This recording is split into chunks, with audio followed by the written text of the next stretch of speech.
Good afternoon, ladies and gentlemen. Thank you very much for being present at this first event in the new year, which I also believe will be very interesting and very exciting. I would like to thank the European Voice for making this possible, for organizing it with the support of Bursa Mastella and VoteWatch.eu, as well as EU40, which is a young network of members of the European Parliament being under 40. We're proud that we managed now for the repeated time to organize this event with our partners. And I'm very much looking forward to an interesting debate with our candidates, maybe also under the premises that as running for a vice president, I will be working with one of you three. So I'm very excited to hear what you will say. And without further delay, let me hand over to Tim King, who thankfully will moderate the event. Thank you very much, Tim. Thank you very much indeed, Alex. Hello, my name is Tim King. I'm editor of European Voice, and the reason why we began proceedings with a rather old-fashioned technology of a photograph is that European Voice goes to press in a matter of a couple of hours. So thank you for your tolerance on that. Let me begin with the administrative matters. There's an overflow room, I repeat it again, 3C50, if I can tempt any of you away from this rather too hot atmosphere. Interpretation is available in English and French and German. And that, I think, is all that need be done by way of administration, except to tell you that the microphones operate, I'm told, on plenary rules, which is to say that you don't get free access to the microphones. I have to give you the cue, they have to identify where you're sitting, and then the light will come on, and you need to press a button to assist that process. Those of you in the audience who are MEPs are presumably better at this process than the rest of us. Good.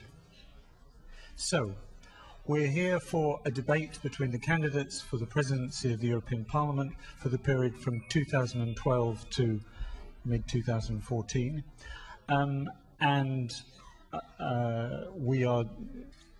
That contest is being held at a moment of great excitement and tension for the European Union.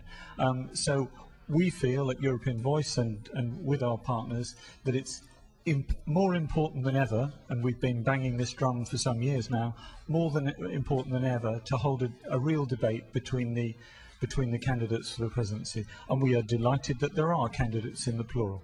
The way things will work in the form of this debate is that the candidates themselves will have 5 minutes and 5 minutes only to set out perhaps their favourite recipes, but perhaps their reasons why they should be elected President of the Parliament.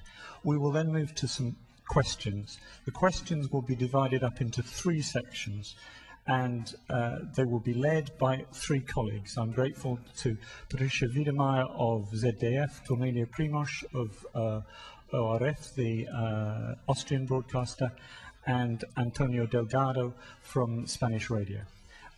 They will warm you up, as it were, on the subject of questions, and then I will hand over to the audience as well. I say that we're dividing up the questions.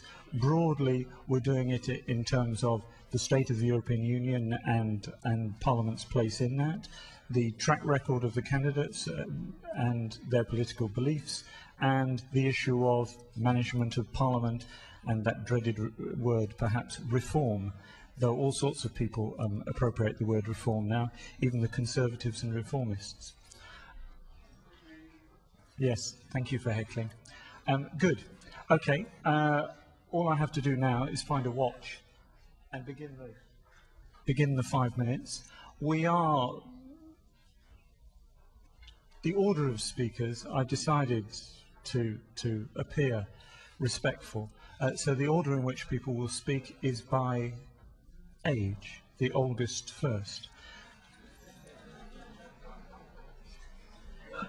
Mr. Devo, the floor is yours. Mr. Chairman, moderator, ladies and gentlemen, what a crowd. Thank you for inviting me to speak at the only debate about electing the president of a parliament that represents 500 million people.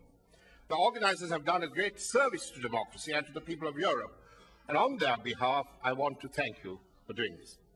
The Eurobarometer survey says people are concerned about social exclusion in Europe. Our parliament, however, is a multifaceted creation and the very best example of inclusivity and unity in diversity. How else can you explain that someone born in Sri Lanka, far away from Europe, is here today, nominated by many MEPs from different nationalities, standing to be the President of the European Parliament? We have created a unique political institution, which we should all be very proud of. But are we? We are not, because our internal shortcomings which I am determined to reform with your help through this campaign. I was the first to refuse to accept the cozy deal struck by the two largest political groups about the next presidency. If I had not challenged the system, with Diana kindly following suit, the next president would have been decided 2.5 years ago by two people in a back room who control the two big groups. The presidency would have been bartered away, demeaning us all, just like Putin and Medvedev do when they regularly demean the Russian people with their cynical plots. It would have been decided without your knowledge, without your consent, without any respect for your views, decided with the utmost contempt for your right to choose. By voting, we are defending our right to choose and our right to decide. How can we expect to extend our influence and promote democracy, human rights, good governance around the world when our own elites and leaders resort to stealth to do backroom deals, deals which negate our democracy and all our values? We must, once and for all, remove the presidency of the parliament from the network of patronage managed by political groups. The presidency belongs to 754 MEPs, not to the large political groups. The president should be independent of politics and be a true speaker of the parliament. Only an independent president can guarantee the independence of the parliament. I'm already becoming known as the kamikaze candidate. This is what I told my group leaders when, much to my surprise, they asked me to stand. I asked them, why me? And they said, why not you? They said that the members of the European Parliament are inclusive, multicultural, open-minded and libertarian. If Obama could be elected, what a powerful signal we would send to the rest of the world, if you can be elected. This at a time when the EU needs a new image, a new reset, a new raison d'etre, at a time of increasing intolerance and extremism elsewhere in the world. If elected, I will be a neutral speaker, not a partisan president and not a president who will vote. In a consensual parliament, it is a given, it is a must, that we have a neutral, non-partisan, non-voting speaker. So let me be clear about this. I will echo to you Speaker Lenthol's response to King Charles I in January 1642.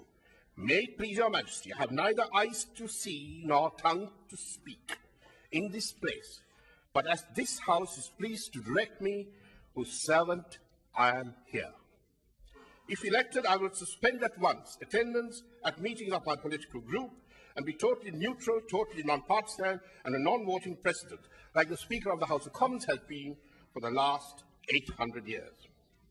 My political group will be the 754 members of the European Parliament. So now, I issue a challenge to my colleague Martin Schulz. Martin, I know you are a great and proponent of freedom and democracy. I now ask you, because I respect you, to repudiate the deal, repudiate this undemocratic deal and stand on your merits. Repudiate this deal and be faithful to the values and your record as a parliamentarian. Repudiate and set the members free to vote any way they like. Renounce this and also say that you will be a neutral president, that you will not be partisan, and that you will represent all of us in this parliament. Thank you.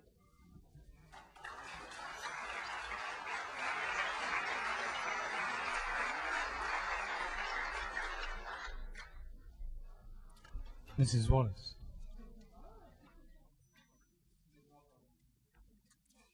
Now you all know our age differences.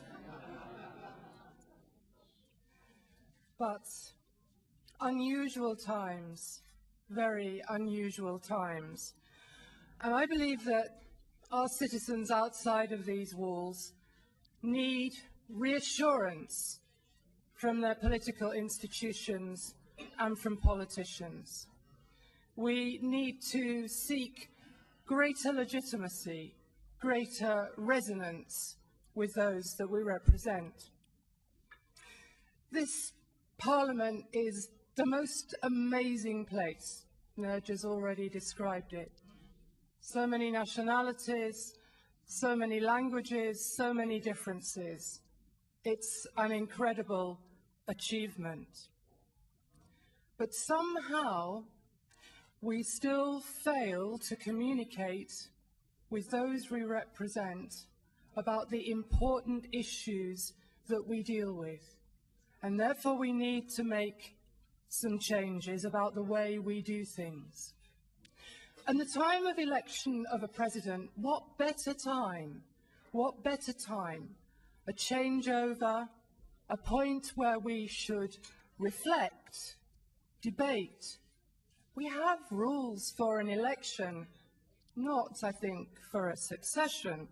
So that seems to indicate that this should be a time when we reflect on how Parliament should work internally and how it should direct itself externally to those we represent. Now, my candidacy has been described by some as a wild card. Now, I hope I'm not wild and I'm not actually known for being risky. But what I did want to do was to make, in some ways, a symbolic gesture out of my candidacy by seeking to do it on the basis of nominations from 40 members across the House. To show that the President of this House must, in that way, by drawing individual members together, gain his or her legitimacy and support from all of the members of the House. It is a risk, but I think it's created some interest. I come at this 12 years in this Parliament, but 5 years as a Vice President. My colleagues have had the pleasure or not of actually seeing me sit in that chair and chair debates and chair votes, and they can make their own judgment on my expertise or not in doing that. But being a Vice President has shown me that I believe there are things we can do much better internally. Every individual MEP arrives here with the same elected mandate, the same legitimacy from his or her electors. I want to re-empower each and every individual member of the House to take a much greater part in how we organise this House, how we represent this House externally. I want to blow some winds of change through the Bureau of Parliament, and I believe with the experience I've had of seeing how it works, I'm in a good position to do that. Externally, the European Parliament, wonderful institution though it is, cannot do Europe alone. We can only do that together with others. And I believe we are missing the opportunity to really work together in a meaningful and a constructive way with our colleagues who are parliamentarians in national parliaments, national and regional parliaments. We are all parliamentarians together. And if national governments are giving us a problem, we should be able to catch them together in a pincer movement. But to do that, we cannot create the tension that currently exists between European Parliament and national parliaments. We have to forge working relationships. Some members have talked to me about twinning of parliamentarians or Erasmus for parliamentarians. But we have to make this relationship work issue by issue so that we can hold governments to account and we have support at our back as a European Parliament.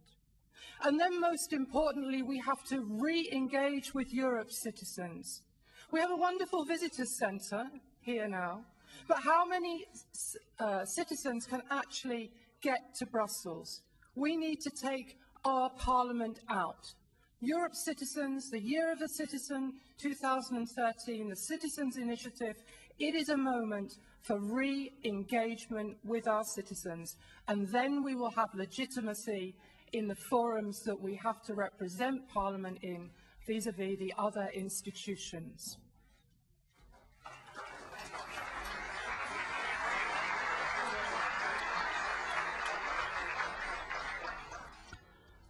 Mr. Schulz, the candidacy of youth. Thank you very much, Chairman, colleagues, ladies and gentlemen. I'm seeking to become President of the European Parliament because I believe that the European Parliament, as an institution, plays a central role. And I'm going to try and sketch out for you what that is and what the powers that I would have. Now, my attributes are that I am an experienced member in the political cut and thrust, looking ahead to the future of the European Union. And when we think about the future of the European Union, of a more integrated series of national states, or as just one kind of re-integrated internal market. Now, I think we should have integration of the European Union, and that is a concept I believe in because I think the challenges of the 21st century will be economic in nature, ecological in nature. They will be have currency implications, and we will see a decline in our population.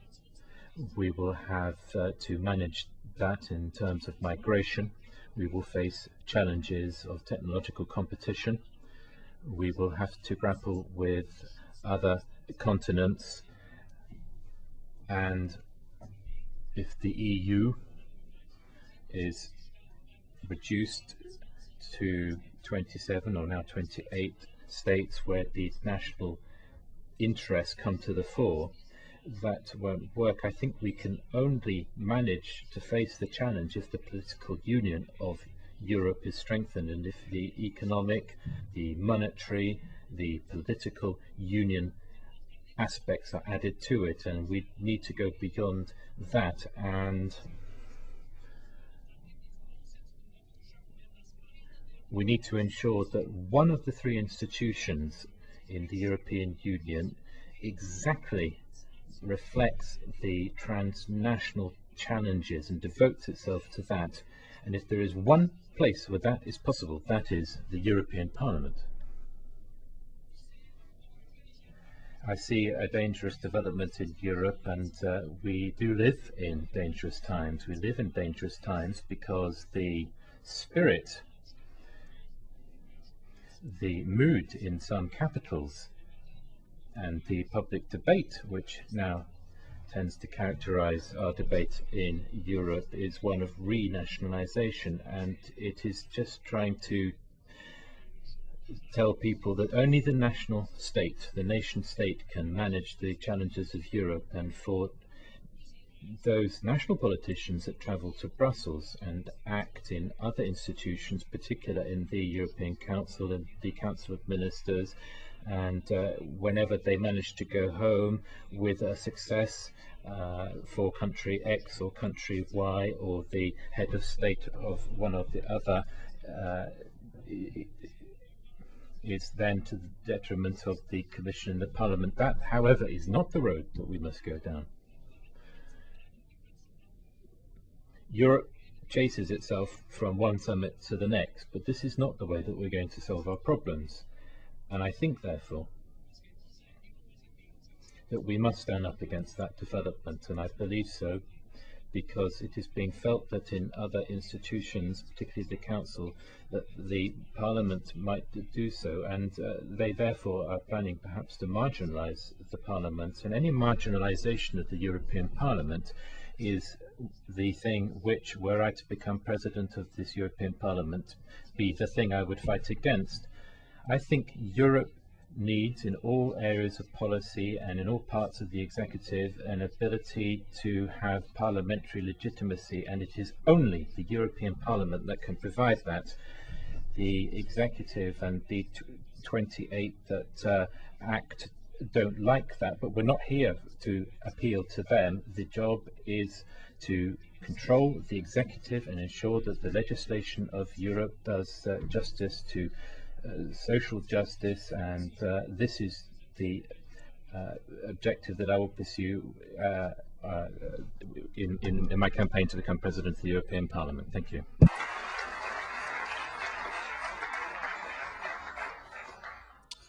So we move to questions, and we begin really with the issue that Martin Schulz was just alluding to, the state of the European Union and what the Parliament can and should do about it. I'm going to hand you over or can I hand the questions over to my colleagues from the media, as we would call it. Have you decided between you who will ask the first question?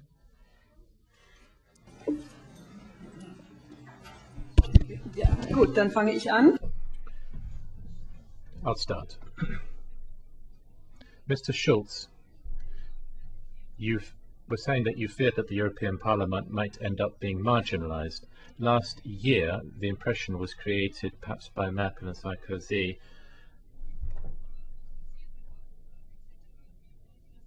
that things are happening in Europe which are not under control, but now it's a question of who is actually going to have the say and who's going to make the decisions. Well, we find ourselves in a very specific situation, that the Parliament is going to have to try and take a decision. Okay. We find ourselves in a very particular situation, and in the week ahead the Parliament is going to have to take a position. We've got an agreement on the fiscal union of the 26 member states, and pressure is going to be applied on the three negotiators of the European Parliament, Verhofstadt, Gualtieri, and the Parliament demands that the European Parliament be taken as an equal partner alongside the European Central Bank, the Commission, and the Currency Commissioner, the President of Council and Commission, that they should also participate in the summit, and that the President of the European Parliament is to participate. That's been accepted. All the others are going to be there: the President of the Eurogroup, President of the Commission, the President in Office of the Council, Mr. Van Rompuy, is going to be introducing it. Only the European Parliament negotiators that have been eliminated out of the 26 governments. So in the week ahead, the European Parliament is going to have to decide whether we're going to say, are we going to place our chair outside the door, even though we have secondary legislative powers? Are we going to accept the situation, or are we going to decide to adopt a resolution in the European Parliament saying that the European Parliament is not going to have its hand forced for deparliamentarisation of the European Union? I think we should adopt a resolution of that kind, because we cannot accept that the work Mr. Verhofstadt, one of the negotiators, has been a long-term head of state and was himself in the European Council, and we cannot have him struck aside by one stroke of the pen by the Secretariat of Council, and the Parliament cannot face this. We have to decide, we're going to fight or we're going to bend over and decline. Moderator, may I try and answer Patricia's question? Yes. Mr. Schulz talked about moving furniture from one room to another, but that is not our strength. Our strength is our people. We have to reach out to our people. We need a demos. We are elected to represent the people, not some strange institution. And what are we going to do about reaching out to the 500 million people whose legislation is about 70% is made here? but they don't know anything about it. And we don't talk about the people in this parliament. In other parliaments, we talk about people, constituent. My constituent said this, my constituent did that. I had a letter from so-and-so. I need to address this and that. But here we come and talk about institutions, whether we are in a room or not in a room. Well, Mr. Schulz, we have to reach out. What is your program to reaching out to the people of Europe? How to engage them in our legislative process? How to make them see what we are doing? That is the answer to Patricia's question. Mrs. Wallace, do you want to offer an answer? Yes, I do. I mean, first of all, Martin is right in the sense that the institution has to be represented effectively against the other institutions. But I was always taught when I was training as a lawyer that you don't always get your way by being a tough prosecutor. You sometimes get your way by being a soft prosecutor. And there are different ways to give us the legitimacy that we need as a parliament, other than raising our voices, fighting a struggle. Of course we can do all that, and Parliament should defend its rights. But it goes back to what I said. You can break the circle that Martin described of heads of government going back home and saying, I did that or I did the other, which wasn't what they did when they were here. If, as I said, we have this constructive relationship with our national colleagues, because if that relationship is effective, then both sides will be able to say to the people in the countries concerned, this is not what is going on, and this is what Europe is actually trying to do, and it's trying to do it for you. But as I said, we cannot, as a parliament, do Europe alone. We need more with us other than just our talking power. We need others at our side and convinced by our arguments. Thank you. Next question.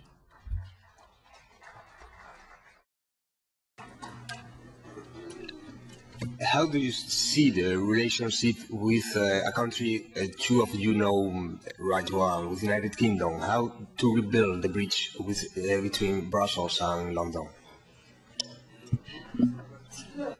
I said, I love this parliament. I am a passionate European. My grandmother was French. I completed my university education in Switzerland. I practiced as a lawyer in Germany. I am a British European, and there are such things, and there are many of us. And if we want to send a signal that this Parliament can do things differently, independently, in a different way to the Member States, what more amazing signal than for the Parliament to elect a British President, and a pro-European British President? And I believe in a circumstance like that, you could have the possibility to build a bridge. Because my sense is, there are many of our colleagues from around Europe who actually value a British voice and a British input. And I would like to show that that British input can be incredibly valid, incredibly worthwhile, but also to show to those back home that if you engage with Europe, Europe will engage with you. Mr. Deva? Yes. You're talking of the gentleman, sorry, Anton. Your question was about building bridges. We are in the European Union. The British government is wholly committed to the European Union. What David Cameron did a couple of weeks ago before Christmas, where he said to the people doing the fiscal compact, I don't want to be a dog in the manger, being in your way. You carry on and do the Eurozone things that you have to do without me interfering. Now, this should be a blessing in disguise, that the British are not at the table interfering in something that has nothing to do with Britain because we don't have the euro. And that's what he did. Nothing is broken down. We are totally within the European Union and its legal structures. Of course, we have different perceptions about how we should develop the European Union. Something constructed 50 or 60 years ago, can it meet the challenges of the 21st century with as Martin said, China and India and economic challenges that are coming across. Even the United States is more competitive than us. Now, we need to renew and reform and have a perpetual revolution, if you like, to quote Mao Tse-tung, about our institutions. Because something built so long ago needs renewal, reform. That's all we are wanting our reform group to do. Mr. Schulz, tell us about your bridge building skills. I thought it was a question to the two colleagues from the United, to me too. Ah, yeah, okay. The decision of David Cameron to blackmail 26 member states by saying to blackmail 26 member states by saying I agree with the treaty change, but only under the condition that there is no further regulation on the financial markets. It's a kind of protectionism act to protect the City of London. He has neglected, in my eyes, underestimated that more than 50% of the trades made on the stock exchanges in London are made in euros. So, independently from my capacity to build bridges, which should be in relation to David Cameron Limited, I'm sure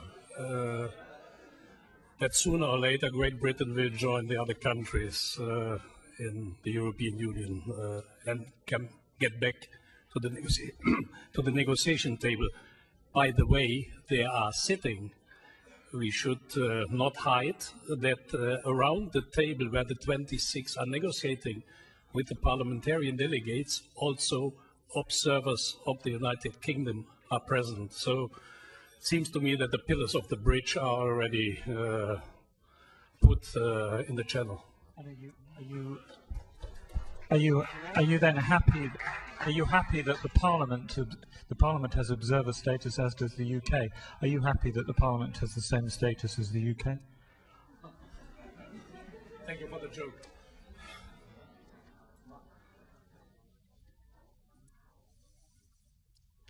But this famous fiscal compact is going to be an agreement of the 26 member states, so it's the national parliaments who are concerned and to get the final responsibility towards the voters, towards the population. So how can you insist playing a stronger role in this 26 agreement?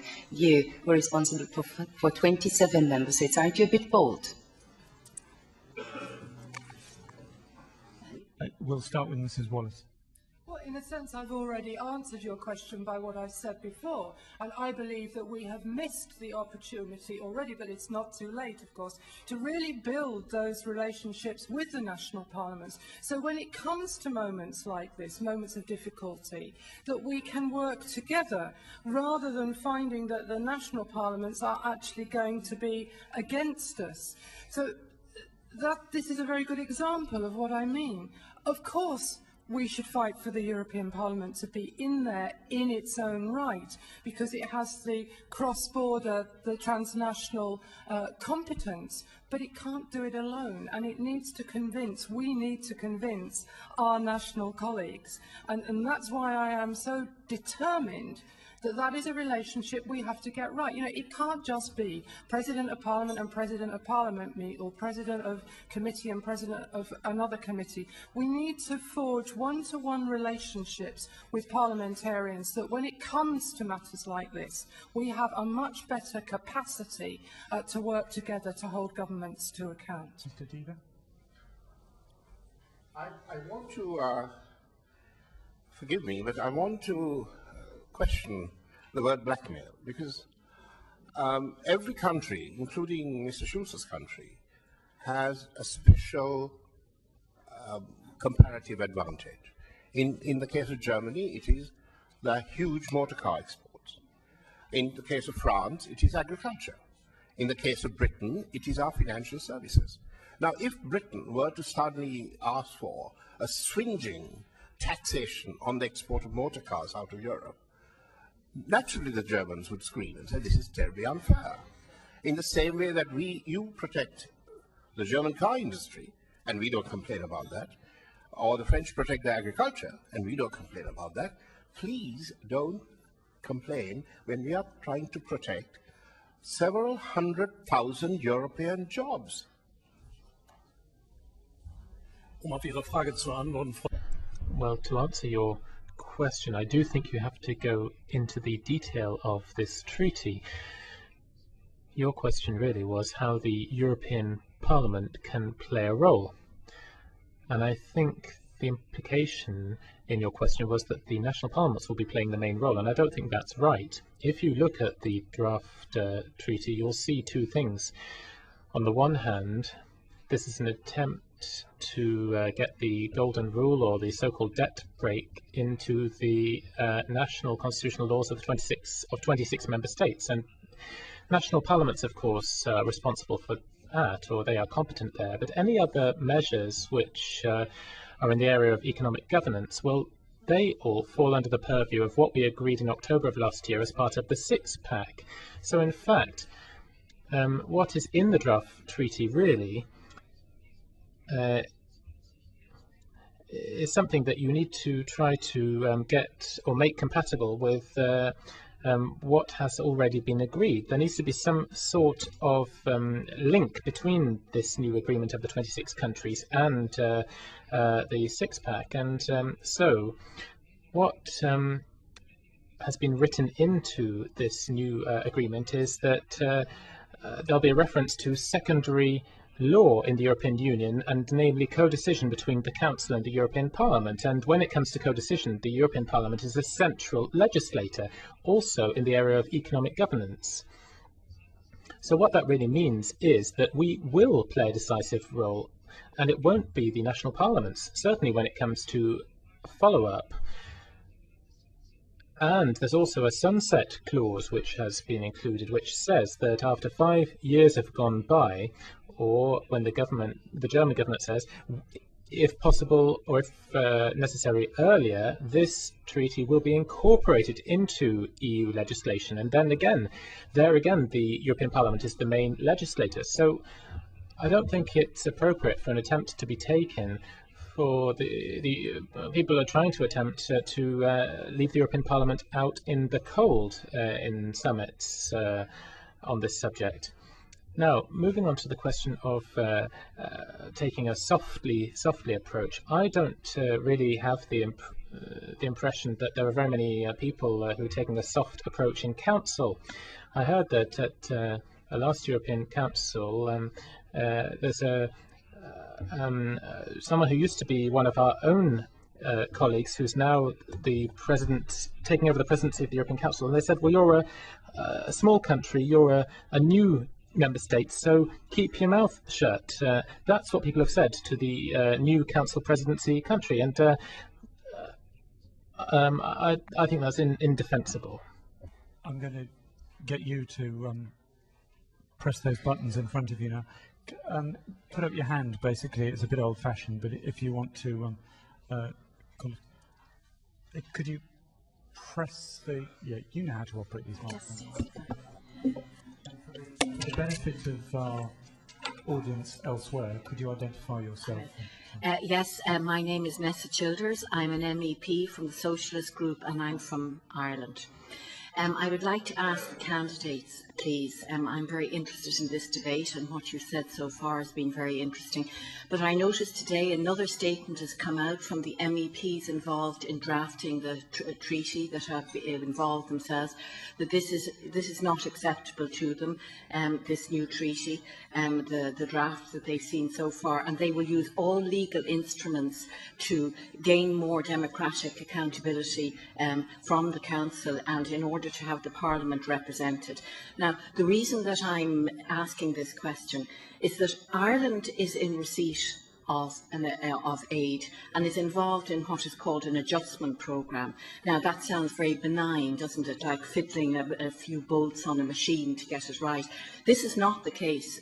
This is involved this involves suffering on the part of real living human beings. So the answer to the question of the democratic legitimacy of this treaty and the fact that I cannot go back to my country and tell my constituents that I can do anything about this at this point in time, I need to know very seriously from the three of you what legal instruments you can use and how radical you can be for the Parliament, on behalf of the Parliament, because literally the survival of my country might depend on it. Thank you very much. It's a legal question, but could you keep your answers brief? And as I have versucht, explained in my previous answer, the European Parliament from a constitutional point of view, will not ratify the treaty. This is an agreement. This is not a treaty. This is an agreement between 26 member states of the European Union, or we will see 26. For sure, the 17 Euro states plus those who want to join the agreement. And the part concerning national constitutional law is in the hand of ratification by referendum, eventually, potentially in your country, or a parliamentarian ratification. I see some countries where it is uncertain if a majority in the parliament is possible for the agreement, and on which is concerning the European Parliament, if the agreement will not include the major requirements of the European Parliament, especially on which is concerning to make an end with the unilateral cut of budgets, instead to combine the budget cuts with a growth and employment strategy. This was one of the red lines of the European Parliament across all the groups. And secondly, if the Parliament is excluded from the negotiations about the follow-up in the Council, amongst this 17 plus Commission, plus Eurogroup, plus ECB, then I think the European Parliament should discuss a resolution and potentially adopt a resolution to make an appeal to vote no in the national parliaments against such an agreement. Yeah, I think there's both a legal and a political answer, obviously. I think it was interesting, after we had the Lisbon Treaty, we had a whole period of time where we discussed with the other institutions how Lisbon should be implemented. And you know, I think the biggest shock for the member states during that period was they suddenly woke up to the powers that our Parliament had got, and particularly the powers that our Parliament has in relation to international agreements. And this is what we are dealing with here. So the Parliament is not powerless. I think it's actually more powerful than the member states realise. So we do have a sort of legal nuclear option. But clearly, you don't want to have to say to your constituents, we've got to wait how many months for this to be sorted out. We need to find a practical way out of this.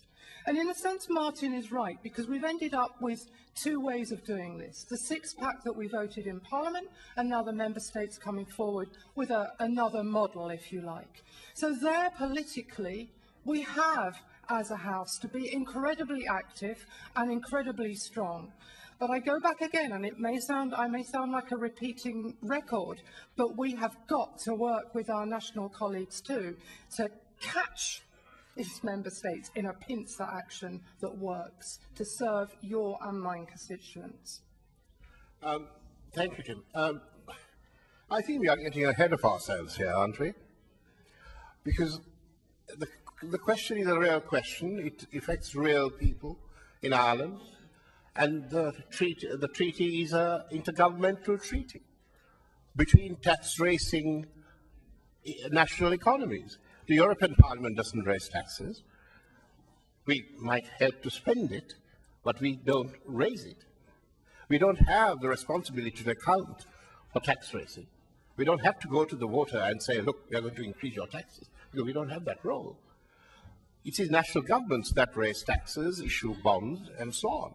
And if they are coming together to help, they're not coming together not to help. They're coming together to help Ireland and other countries which need help. Why on earth are we interfering in this? We need to allow them to get on with it as fast as possible, in the quickest way possible, to help the maximum number of people around the European Union who are at the moment in distress.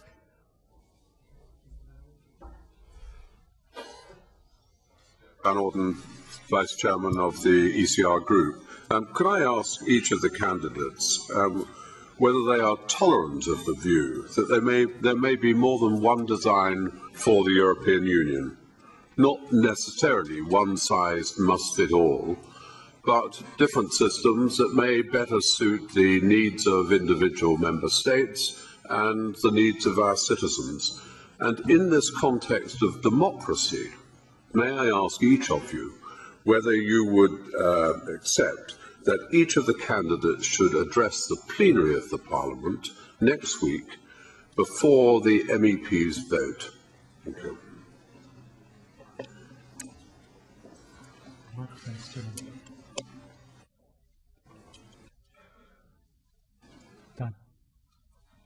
Let me take your last point first, and that's about the possibility for candidates to address what's been described as our electorate next week. It was a suggestion that I and Nerj made. I believe the Conference of Presidents, I think, still has to look at it. I would urge that it should be given a positive response. I think that would be natural, that our electors should hear from us. As to your other question, can you have, as it were, this asymmetrical Europe, a Europe that is different? Let me go at it from a different way. I've spent many, many years looking at Switzerland. Switzerland tries to have a different relationship with the European Union. It doesn't really serve anybody's interests, either ours or that of the Swiss people. They don't have, and this is the striking difference, they don't have MEPs sitting in this Parliament. They don't have judges at the Court of Justice. And I give that as an illustration because it's to show that there are certain things about being a member of the European Union that are non-negotiable. And therefore we all have to accept to play by certain non-negotiable rules. Can we make the thing breathe a bit more? Can we put some life into it? Yes, I think we can. And that's what I want to see us do. For instance, it annoys me that we don't get out and about more as a Parliament, in the sense that I've sat on 2 working groups on reform of this Parliament, of our internal rules. Both of them have kicked about the idea of committees being able to meet outside of our places of work in member states. Why can't we do things differently in that way that allow people to see how we work, how we operate? We can think of things within the structures that make this Parliament much more relevant and sort of life-enhancing to the people that we represent, rather than breaking apart the structure. People have had enough of reform with a big W, I mean a big R, they've had enough of constitutional change. We want some practical change that makes this place work better and resonate better with those that we represent. Can we keep the reform issues to later on? Mr. Diva, quickly on Mr. Van Orden's question about addressing the plenary. I assume that you're in favour of that. Can we move on to his... Of course I'm in favour of it. I'm a Democrat. I want the electors to hear what we have to say and what we have to offer and put out our stall, and they can then decide whether they want to vote for us or not. We can't do this by just... In that case, leave the time for Mr. Schulz to answer. The European Parliament has traditions. The elections since '79 happened always in the same format, and I think we should look to the rules of procedure, organize the vote on next Tuesday on the basis of the rule of procedure. The question about the design of the European Union is a very interesting, Jeffrey. And I'm absolutely in favor about a debate. And my answer to your question is yes. It is not only allowed, it is absolutely necessary to discuss in Europe between those who share your view about the design of the European Union or my view. But I opened my introductory speech here today by saying I'm running for a certain concept, and I repeat, in answering to you, I know more or less your view of the design of the European Union is slightly different from mine. I'm in favor of a deeper integrated political union in Europe instead of a renationalization and the priority of the member states' will in the European Union. This is a different concept. I'm running for my concept, and I understand everybody who will not vote for me because he has another concept. But the President of the European Parliament, in my eyes, should be absolutely clear. I'm for a deepening of the integration of the European Union.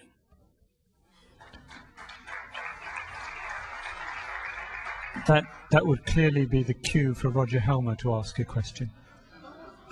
Well, thank you very much indeed, Mr. Chairman. I'd like to address my question. Sorry, I'm Roger Helmer. I'm a British Conservative member of the European Parliament and a member of the ECR Group. My question is particularly addressed to Mr. Schulz, and I would like to thank him in passing for having come to our group yesterday to address us. Mr. Schulz, you stressed in your opening remarks and in your last answer the importance which you attach to further and deeper European political integration, and we know that is your point of view. My question is very simple.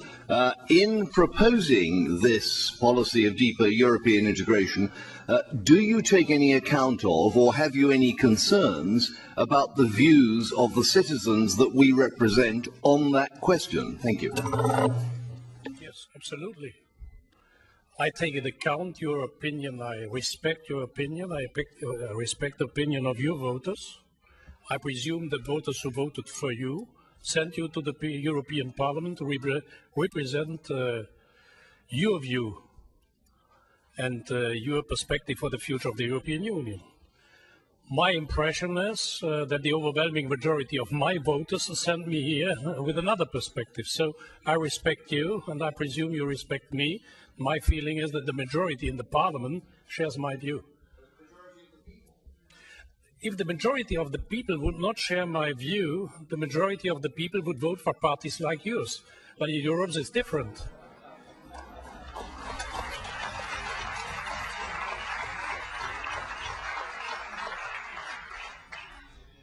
Well, then I presume Mr. Schulz is in favor of referendums and would support referendums right across Europe on important issues, yes? Yes. Yes, I'm absolutely, I'm in favor of referendums. I fought in some referendums. By the way, in referendums we won for the Constitution in Luxembourg and in Spain. I fought also in referendums we lost. But there is another one who is sharing my view of the necessity of referendums, that David Cameron, the leader of your party, and we will see for the next referendum in Great Britain. I think, standing in the middle here, that both sides are actually right. But it doesn't mean that we don't have a problem, and we have a big problem.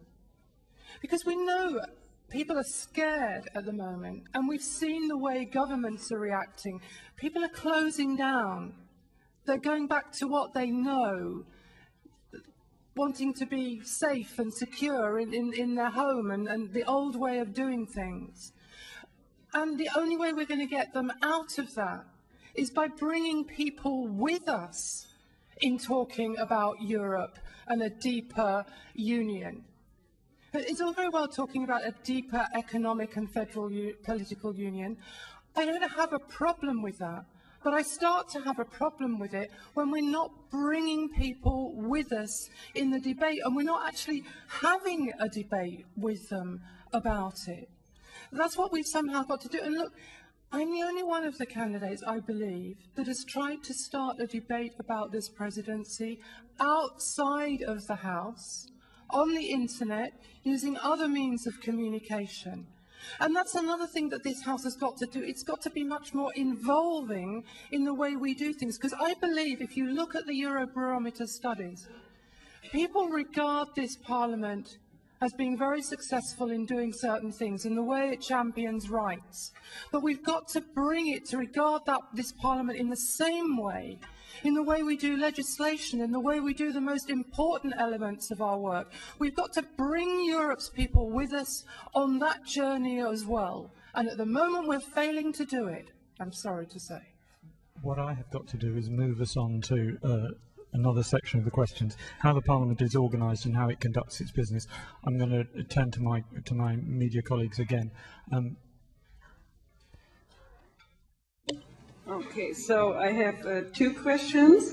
First of one is, you know, we're always talking about saving money and not spending so much money. Nobody who is coming first to Brussels understands why the Parliament is meeting once a month in Strasbourg and the other time in Brussels. Are you thinking about it to change that? Is that possible? And one second question, please. There are almost no MEPs from ethnic minorities, and just over 1/3 are women. Do you see a chance to change that?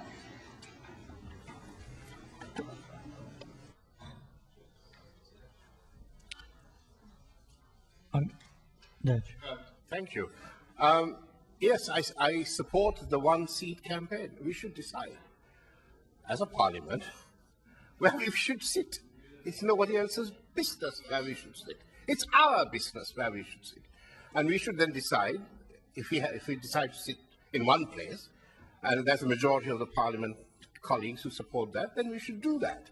Then we become a real, proper, mature parliament.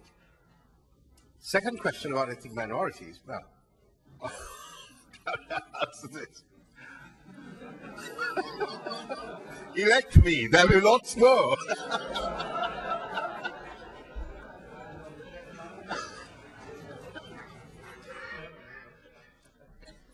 Well, let me start with the gender balance then.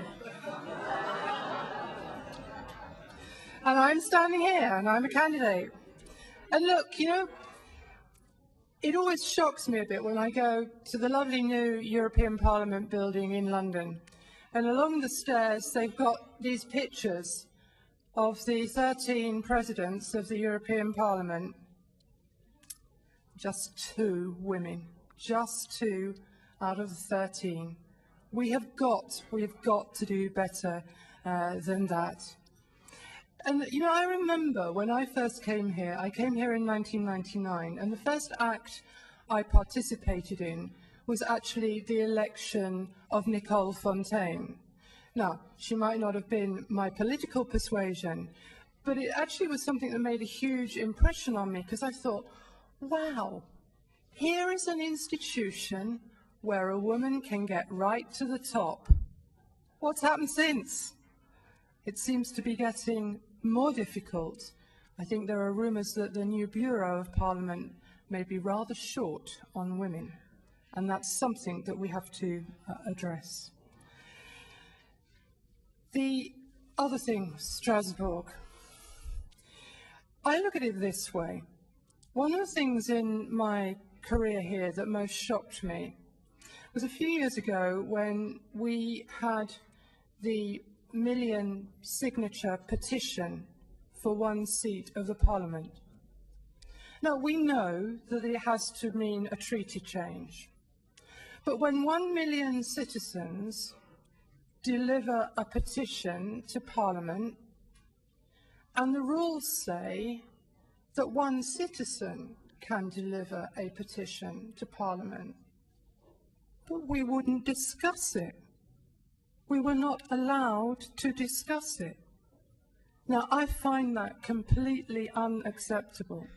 My local parish council can discuss where it holds its meeting. This Parliament should be able to discuss and, yes, take a vote on the question of its seat. We talk about all sorts of other things in the treaty. We should have, as a Parliament, the courage to say that we will talk about this one. I've sometimes thought, you know, colleagues, if enough of you came on a Monday afternoon and said you wanted a debate, you might just be able to achieve it.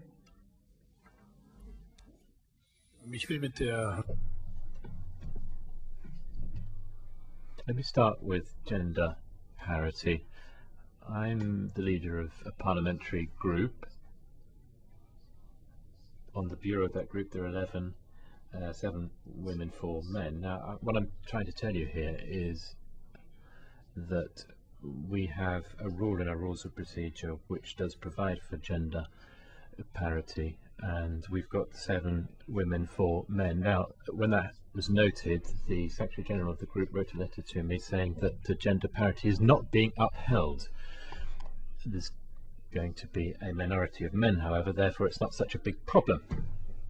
And I think in the Social Democratic group, therefore, we've attained a certain degree of progress. Now, I can't bend either of the issues, the minority ethnic background or women's issue, to my benefit, but I certainly believe that protection of minorities is a central pillar of European beliefs, and were I to become President of the European Parliament, you may rest assured that I would use that office to ensure that every means available to protect minorities in Europe, and there are minorities that are under threat, would be used. Now, the question on the seat of the European Parliament would require a change to the treaty. I am leader of a political group, and I'm the only one that has taken up this issue, and during the Austrian presidency I tried within my own group and then in the Conference of Presidents with quite some difficulty, as many of you remember, to persuade Joseph Borrell, the then President of Parliament, that he should ask Austrian Chancellor Schüssel to put this on the Council agenda, and he did that, and Mr. Schüssel said, okay, I'll do that. This was back in 2006, because we're in the Lisbon phase, and there is the possibility at this stage to change the treaty, and the decision could be taken. And Chancellor Schüssel then approached all 25 then states and consulted them, all of them. The answer of all the other 25, including his own government, was no.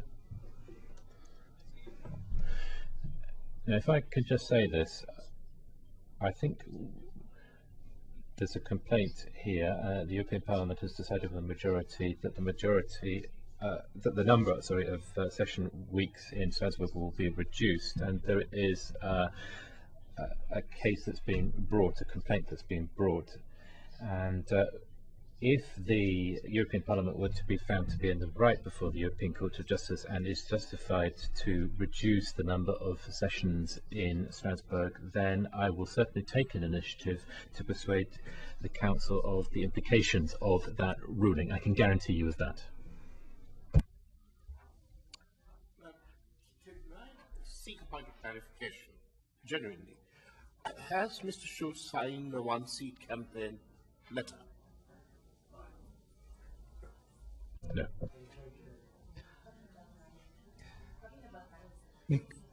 Mrs. Wallis? No, Cornelia Primoz. Talking about money, talking about reforms. Recently, European Parliament has called for increasing budget of the European Union, especially talking about the multi-annual framework, but also for the annual budget. Increasing money in these days, how far are you from reality, European Parliament? How can you explain to all these people out there who are suffering from austerity measures that there has to be more money there for officials, for what we're representing, what we're all representing? Please, your answers. Mr. Schulz? Zunächst einmal. Well, let me start off by saying that there are 2 levels to your question. Firstly, there's the European Parliament budget, and then, of course, there's a further aspect to your question. Now, moving on to the multi-annual financial framework, well, I'll come to that in the second part of my answer, but firstly, let me start with the European Parliament's, or the European Union's budget, rather. We have radically cut our budget. Travel costs have been cut. We have frozen payment levels, and we've cut spending on infrastructure europäische Rechnungs... Well, isn't that because the European Court of Auditors have noticed that a lot of money is given out for visitors groups? So you're not cutting money everywhere, are you? Mr. Schultz. Well, the Court of Auditors evaluates previously spent budgets, and if you start to talk about visitor groups, well, I think the Court of Auditors is not right. I think we should pay more. We should spend more on visitor groups, because if we're talking about citizens, and as Mrs. Wallace has said, and what Nejdeva has also said, that if we want to have more contact between citizens and MEPs, well, we could cut administrative costs in the European Parliament. Let's not cut money that we spend on visitor groups. Nevertheless, there's a point of clarification, because not everyone in this room will have read the European Court of Auditors report. Are you in favour of the money being spent on visitors groups being delivered in cash? Well, I know that there's a discussion underway in the Parliament's Bureau and the Quaestors about the cash payment of money, and I haven't been following that discussion in detail, but I will be looking into that in detail, of course, and if there are cash payments. I am familiar with the discussion, but I can't comment at the moment. But I do think it's somewhat strange that cash payments are being made, but I cannot make a definitive statement on that right now. But once again, we have cut the budget for this year, the Parliament's budget, that is, and we froze the fixed rate payments.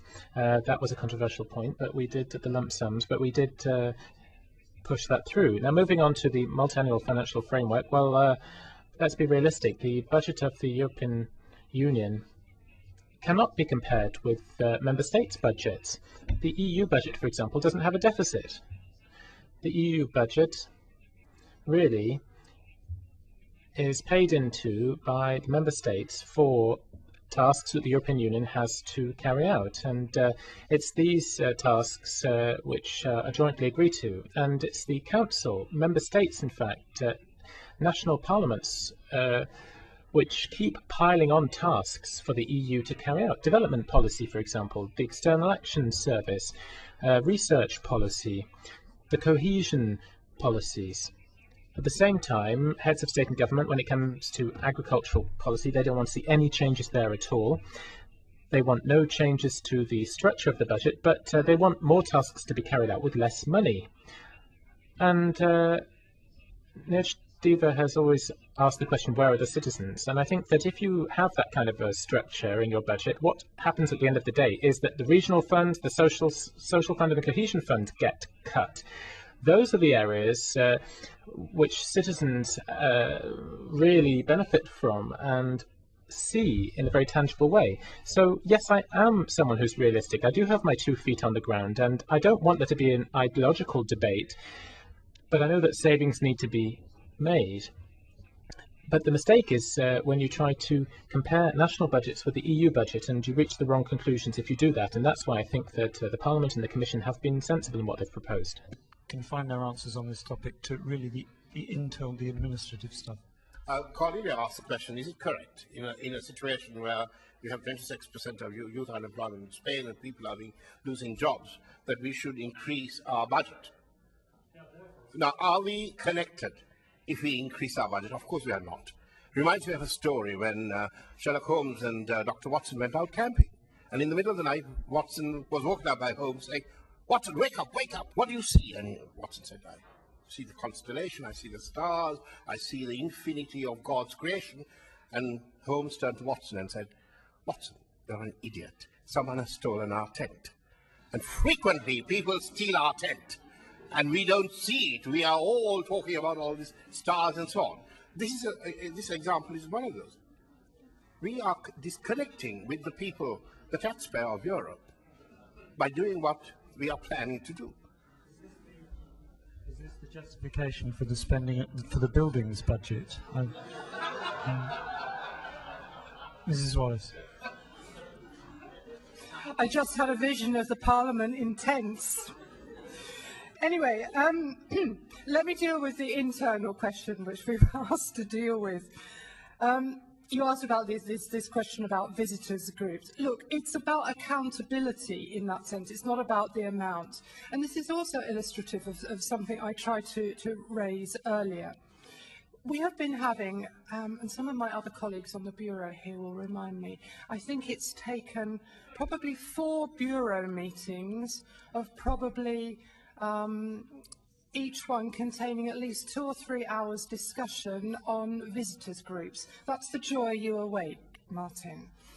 So that's ridiculous, because that discussion affects each and every member of this House in relation to their electors that visit here. We need to open up that discussion so that everybody can put a targeted input into it about how the visitors allowance is used and how it is best accounted to. There are much more efficient ways of dealing with how the House operates and how the Bureau operates. And that's the sort of thing I want to say, but it's accountability, not the amount in that particular case.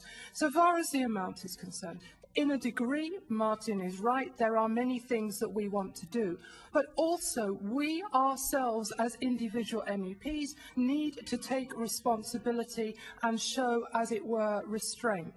We had a small little trial thing over the last Strasbourg session, and this is an example of the sort of things I would like to do to engage members in showing that we are ourselves trying to be reasonable. We said to members, not that you can take a tent, but you can stand up your trunk. And if you stand up your trunk, it doesn't go to Strasbourg, and we can cut the number of lorries and the carbon emissions in terms of the monthly trip to Strasbourg. Now, it might be a small thing, but if it engages every member across this House in doing something useful to show that we individually are demonstrating our commitment towards saving money and saving the planet, we might get a bit more respect from people outside the House. Antonia, I'm going to take your question, but then I'm also going to take questions from the audience. Come on. Very concrete question and precise. Talking about the institutional reputation, would you do something to guarantee a certain level of participation in plenary sessions to prevent that the room looks so empty as it normally is? Okay, we record that question. Can you take your microphone off? Yeah. There was a question from Mr. Karras. Yeah. Paul Rubik, member of the Parliament from Austria. I'd like to know what concrete steps you will take to improve the public relations work and publicity work of this House. Any more questions? Then we'll come straight to you, Mrs. Wallace.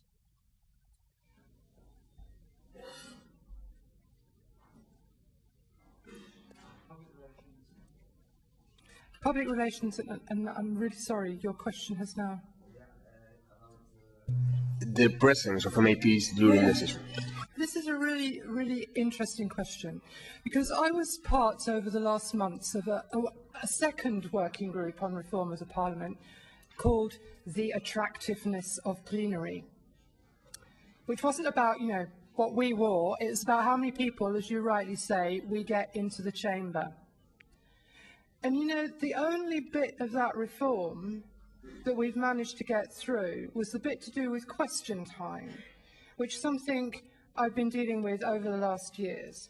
Question time in the Parliament, question time to the Commission, used to be an affair where you would see about 6 members in the chamber. And it was quite interesting to hear about the different topics they were raising, but it looked awful, absolutely awful. We've managed to put through some changes to the rules, which now mean over the last couple of occasions that we've had the new format of question time with a dynamic trio of 3 commissioners, a particular subject. We've had up to 60 members in the room, and it's actually been quite lively and much different to what we did before.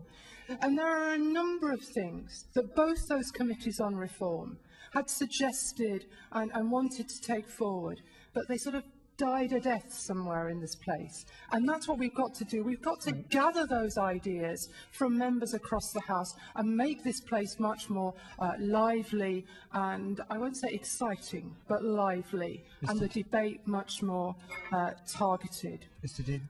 Having come from the House of Commons to the European Parliament, and I've come from that exciting environment of debate, this was like watching paint dry. And I analyzed this. This is my manifesto. You will have it this week. It's quite lengthy, and it tells you how we could increase the effectiveness of our communication program with our electorate. But have you seen the way our cameras, and I hope nobody's here from audiovisual unit, are panning the speaker? If someone intervenes, the camera is still on you. Somebody's talking offside, and the camera doesn't move to that person, doesn't zoom up, doesn't zoom back, doesn't come back to you, doesn't see a reaction, doesn't look at other people's reactions.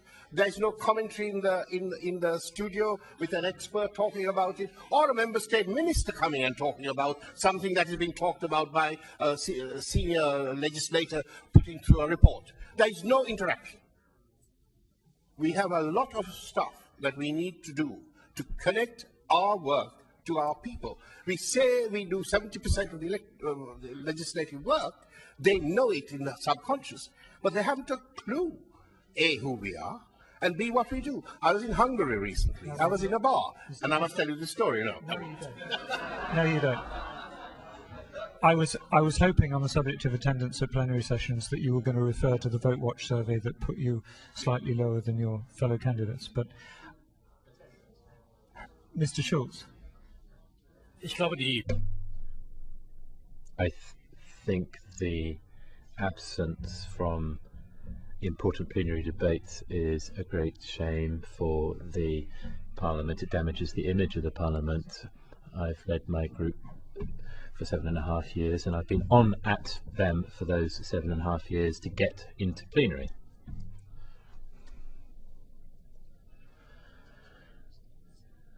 In my experience, plenary fills up.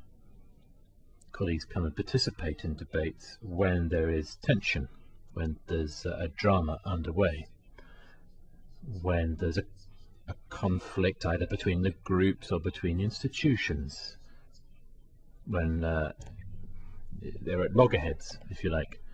Then people turn out, and the corollary of that is that there's too little loggerheads in Parliament, and I think we need to try and ensure that the tension in the Parliament and between the institutions becomes more visible, becomes more palpable for our colleagues. Then they will come along. We tried a year and a half ago on an initiative by Mr. Cohn-Bendit, which I supported, to implement a penalty payment for absence from plenary.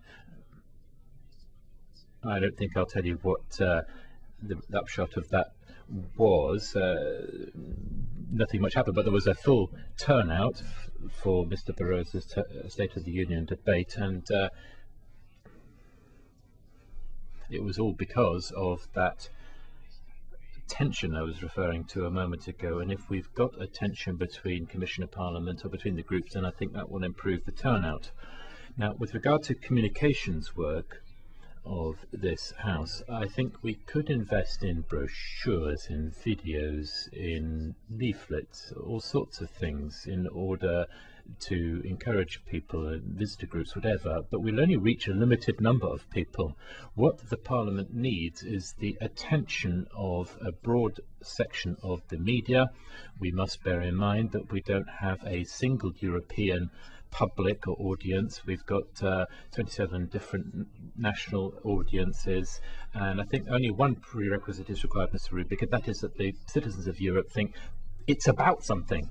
It's a debate about the sense of direction we wish to go in Europe, whether it's between Helmer's one or Schulz's one. They're really getting into the nitty-gritty. Then I think we will get adequate media attention.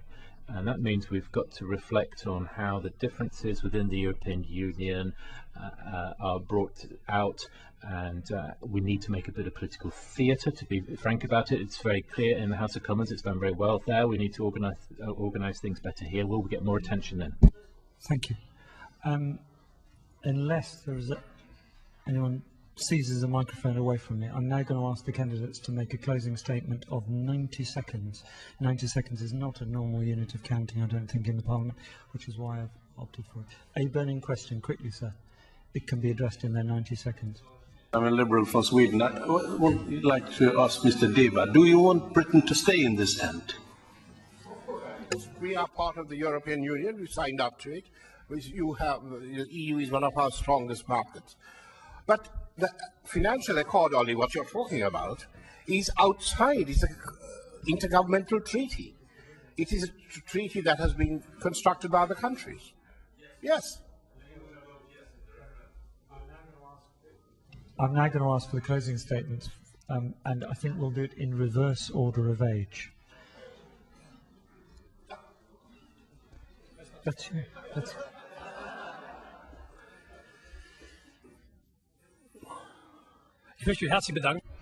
Well, I'd like to thank you all for the attention you have paid to me. I'd like to thank you for the questions that you have put.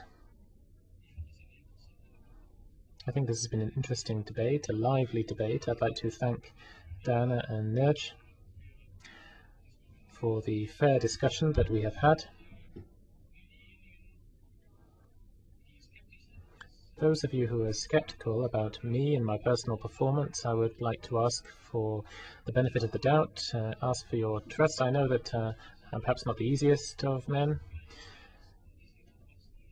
And nevertheless, I hope that I can be a dignified president of this parliament, someone who can unite people, a worthy president, and I will do everything I can to make sure that this European Union, which I see in danger, is one that remains one of unity, social justice, and I would like to see Europe deepening, and I would like for there not to be a renationalization of Europe. I will fight against that, and anybody who wishes me to do that, I would ask for your support.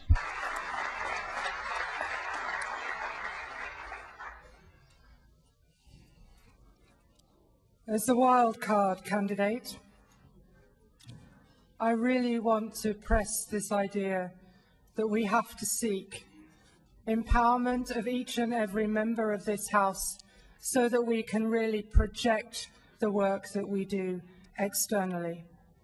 And by that, obtain the engagement of citizens for what many call the European project.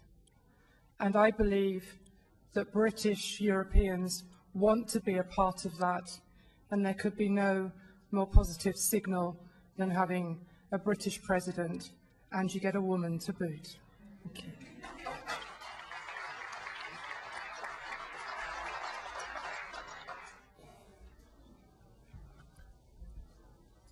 I believe, Tim, you're asking me to speak? Yes.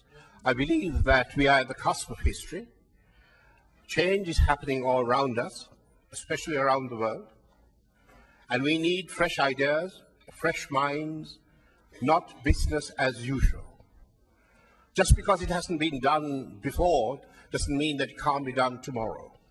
This Parliament, this Union has to be reinvigorated and made to be competitive, productive, reactive, and able to solve the problems that we are going to face from Asia and Latin America and the new BRIC countries. Are we ready for these challenges?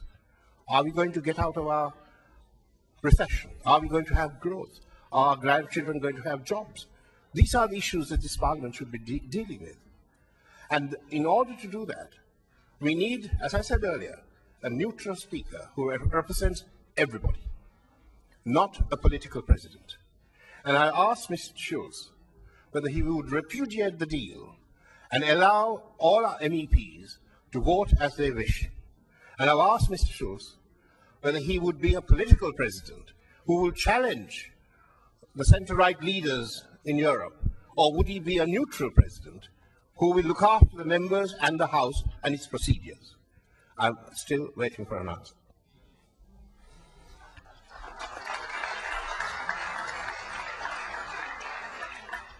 Thank you Mr. Deva. Thank you, all three candidates, very much for your participation.